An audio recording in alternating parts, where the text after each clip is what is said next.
95% of our life is coming from the programs of how to live life that we get in the first 7 years of life. And that's why poor people stay poor and rich people stay rich. The movie The Matrix is not science fiction. It's a documentary. Every human, and it's a fact, every human first 7 years is download hypnosis. The brain of a child under 7 is in a lower vibrational frequency. When you put wires on a person's head, you read electroencephalograph, reading brain activity. A child below 7 has a lower vibration than consciousness. It's called theta. Theta is imagination. Oh, that's how kids play a tea party with mud pies, but to them it's a real thing. A kid rides a broom, it's a horse. That's theta, imagination. Theta is also hypnosis. And the idea is this: before you can become conscious, if you don't have any programs, what are you going to be conscious of? So nature makes the first 7 years. What kind of programs are required to live on this planet? I say, how do you get them? Theta is hypnosis. You just watch. You watch your parents, you watch your siblings and your community, because you have to learn how many 100,000 rules. Think about it. Just to be a functional member of a family and a functional member of a community, there are rules. Teach an infant these rules. You don't have to. First 7 years, they observe it and just download it. And then I say, well, why is it relevant? Because this is the unfortunate fact. 95% of our life comes from those programs in the subconscious. Every day, only about 5% of their life are you using conscious, which is creative. 5%. And you don't see it because it's called subconscious, below conscious. And the Jesuits, for 400 years, they were boasting. People didn't understand. They say, give me a child until it's 7 and I will show you the man. They've been saying that for 400 years because they knew 7 years was the program period. And 95% of your life after that will be whatever that program is. A child isn't functioning in consciousness until after 7. Before 7 is direct record. Whatever you just said, I just recorded it. So if the parent gets mad at the child, says, you don't deserve that, you don't deserve this, go. The child is not consciously understanding what you mean. Child's just recorded, I do not deserve. Now, if I hear that several times, especially in an emotional situation, because that downloads it faster. Now I'm 40, 50 years old. What is my behavior 95% of the time? And the answer is, well, it comes from the program. I do not deserve. Well, that means unconsciously I will sabotage myself to make sure that the program is correct. I'm making the program true by adjusting the behavior to meet the program. Look, this is not new. I mean, there's a famous book, Rich Dad, Poor Dad. And basically said you come from a poor family and you could struggle your whole life and try to get rich, but you're not going to make it. And if you come from a rich family, you could be stupid your whole life and make it. Not because it was thinking, but it was unconscious behavior that was downloaded from rich families into kids, which is unconscious. So they're making the right moves unconsciously.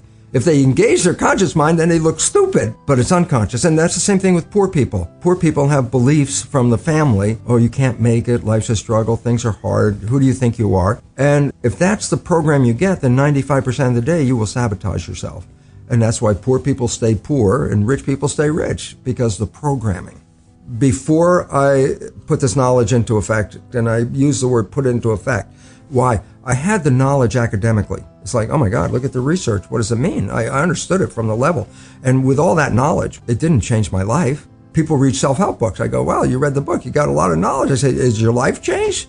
No, but you got a lot of knowledge. And so here's the difference. The conscious mind is creative and can learn in any number of ways. Read a self-help book, go to a lecture, listen to this, and conscious mind's going to get some awareness. And I go, yeah, but subconscious mind doesn't learn that way. Subconscious mind learns in 2 fundamental ways naturally. Hypnosis, which is the first 7 years. And after age 7, how do you put new programs in? Repetition. Practice. You want to drive a car? You didn't learn how by just getting in the seat and put the key in. You had to practice driving the car. You want to learn the alphabet. How many times did you go from A to Z? Try to go to A to Z before you can complete it. And once you completed it, you didn't have to go back and do it again. So 2 phases. You want to train the subconscious mind. Hypnosis, repetition. I like the last one because there's a new phrase that's bandied about called fake it till you make it. Meaning, if you're not a happy person, I say, you want to be a happy person? Then repeat all the time. I'm happy. I'm happy. I say, well, you don't look happy or anything. You say, no, who am I talking to? By repetition, I'm talking to subconscious. If subconscious gets, I am happy, and 95% of your life comes from that subconscious, there will be a point once the subconscious got, I am happy, you don't have to say it again. It'll be automatic. It's repetitive. That's the secret part. Putting a sticky note on the refrigerator is more like a suggestion, but it's not a repetition. So it doesn't work very well. Repetition is a habit. It's making habit. So you got to do something religiously in a sense of repeating it to make it work. Every night when you go to bed, just when you're falling off into sleep, consciousness is disconnecting. The next period of your brain operation while your consciousness is disconnected is theta, which is the same brain function as in the first 7 years. So if you put a pair of earphones on at night with a program of what you would like to be true in your life, as soon as your conscious mind disconnects, that program is playing. It's not playing into your conscious mind. That's shut off. It's now going straight into the subconscious mind. So it's called auto-hypnosis. You don't need to go see a hypnotherapist. You just have to pick out what program would you like to have that you don't have. 95% of your life is coming from the subconscious. Your life is a printout of your subconscious behavior. Oh, so you don't have to try and think about what happened. I just say, look at your life. The things you like that come into your life come in because you have a program that supports them. But anything you struggle with, work hard at, put a lot of effort into making it happen, why you're working so hard, inevitably you have a program that doesn't support that conclusion and you're trying to override the program. So you don't need to do a lot of shrink and psychology stuff. You just look at your life and say, where am I struggling? Because wherever you're struggling, inevitably it's a program in your subconscious that does not support that destination you've been looking for. I had to deal with the issue of teaching medical students and going into the classroom. Teaching conventional curriculum is the old genes control life story. And so I go in there and teach that to medical students. But when I'd go back in my lab and look at my research on stem cells, my research revealed conclusively that the environment in which the cells live determine genetic activity. So it's complete opposite of what I was teaching in medical school. And the difference is profound. The conventional story, almost everybody's programmed with genes turn on and off, and then they control the character of your life. And if you buy that story, which I did and which I was teaching, it really means that we're victims of our heredity. We didn't pick the genes as far as we know. You don't like the traits, you can't change the genes, and the genes appear to turn on and off by themselves. All of a sudden you see your life is not under your control, it's under the control of the genes. And a lot of people feel that way looking at their family history and going, oh my goodness, I might have the genes for cancer or whatever it is. Since consciousness is involved, if once I feed you with an idea that you are susceptible to something, look, I can feed you with an idea that this pill that we just got from the pharmaceutical company, it's the greatest, best thing for your issue. And I give you this pill and you get better. And then later you find out it was a sugar pill and everybody goes, yeah, that's called the placebo effect. And I go, what does it really mean? You didn't get healed by the pill. You got healed by the belief in the pill. Well, yeah, that's what placebo is all about. And at least minimum of one third of all medical intervention is, it's a placebo effect where the healing comes from. Everybody goes, yeah, I know about the placebo. I go, yeah, but that's a result of positive thinking. What about negative thinking? And this is what we don't talk about, but the reality is it's equally powerful in regard to affecting your biology as is positive thinking, but it works in the opposite direction. A negative thought is called the nocebo effect. Can cause any disease and you can die. If you believe you're going to die, you can die from the belief.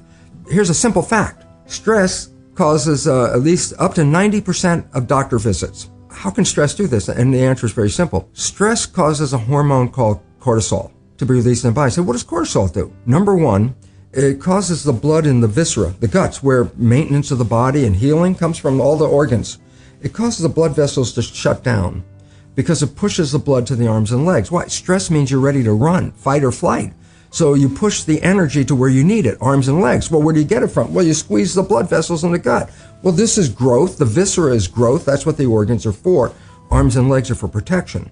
If I'm in protection, I shut off growth. And more importantly, stress hormones shut off the immune system. The reason is just energy. The idea is if you're being chased by a saber-toothed tiger and you have a bacterial infection, how do you want to split the energy? How much energy you want to run away and how much you want to fight the with the immune system? The answer is the hell with the bacterium. I mean, if the tiger catches you, the bacteria is useless. It's meaningless, So when you're in stress hormones shut down the immune system to conserve energy. Does the immune system use energy? Of course. If you've ever been really sick, you never even got out of bed, you have no energy. And if you're in fight or flight mode, you need the energy to deal with the world. So stress hormones physically shut off the immune system. When you're under stress, that's when sickness starts to show up. In fact, it's so good at shutting off the immune system, doctors give patients who are going to receive a foreign organ, a graft of a kidney or a lung or whatever they're grafting, that's foreign tissue. If you put a foreign organ in your body, your immune system's job is to eliminate it. So as they're transplanting an organ, they give the patient stress hormones at the same time. because stress hormones will shut off the immune system so the organ won't be rejected right away. That's how effective it is. It's used therapeutically to shut off the immune system. Yeah, but everybody out there in this world right now, with a small exception, is under some level of stress.